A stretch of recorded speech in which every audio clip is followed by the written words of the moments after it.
Pemirsa, beralih ke informasi lainnya, memasuki musim panen seperti sekarang ini, ribuan petani nelayan budidaya di Lamongan, Jawa Timur justru mengalami kerugian. Pasalnya harga ikan di pasaran memasuki masa panen justru anjlok. Hal ini membuat petani merugi lantaran tingginya harga pembudidayaan dan perawatan yang tidak sebanding dengan harga jual ikan.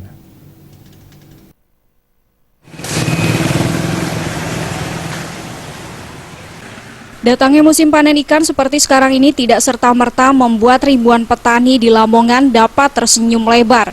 Turunnya harga ikan di pasaran membuat petani merugi lantaran tingginya harga pembudidayaan hingga perawatan, termasuk pembelian pupuk dan obat-obatan. Seperti harga ikan bandeng yang sebelumnya berkisar Rp10.000, kini hanya Rp6.000 per kilogramnya.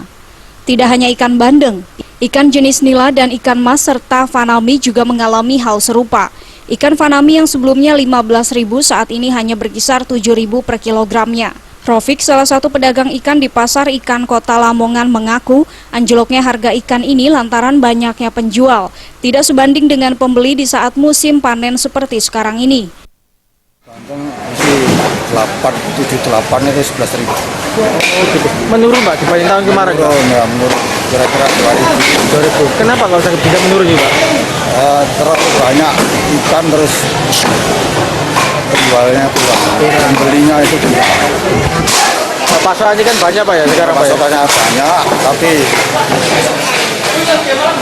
Pengeluaran beli kurang.